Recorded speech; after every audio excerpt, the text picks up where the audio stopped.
আরজি করের ঘটনায় রাজ্য থেকে দেশ থেকে বিদেশে ছড়িয়ে পড়েছে আন্দোলনের ঝড়। চারিদিকে ধিক্কার ও বিক্ষোভ মিছিল। এই বিক্ষোভ মিছিলের একটাই দাবি, দোষীদের দৃষ্টান্তমূলক শাস্তি চাই। আর এই সবকিছুতে পিছিয়ে নেই মালদার বামুনগোলা ব্লকের পাকুয়াহাটে সকল গ্রামবাসী ধিক্কার ও বিক্ষোভ মিছিলে পা মেলায়। সোমবার রাত্রে আম্বেদকর মোড় থেকে এই র্যালি শুরু হয়। গোটা পাকুয়াহাট পরিক্রমা করে পুনরায় আম্বেদকর মোড়ে শেষ হয়। গ্রামবাসীদের একটাই দাবি, দোষীদের ফাঁসি চাই।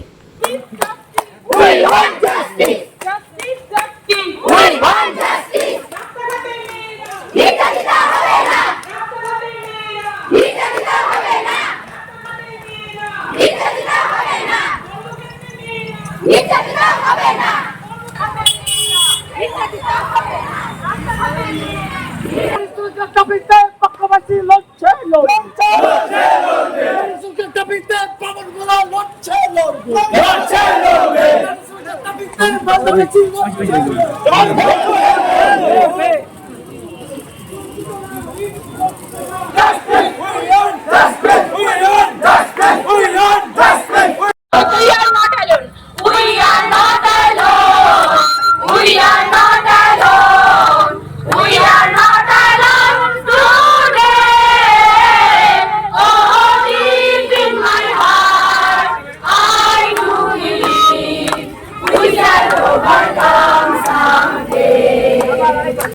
আমরা যে আন্দোলনে এসেছি আরজি কর হসপিটালের মতো একটি প্রতিষ্ঠানে মৌমিতা দেবনাথের যে নির্মম ঘটনাটি ঘটেছে সেটা সবাই জানে, এবং আমরা শুধু একটি ঘটনা আজকে সবার সামনে এসছে, না জানি এরকম হাজারো কত মেয়ে রোজ রোজ ধর্ষিত হয়েছে।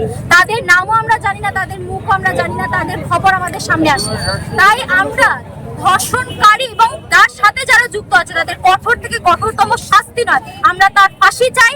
এবং এমন নজির তৈরি হোক এই ফাঁসির মাধ্যমে, যাতে পরবর্তীকালে যে কোনো মানুষ আবার যখন এই সমস্ত ঘটনা করার সাহস করবে তাদের হাত কাঁপবে।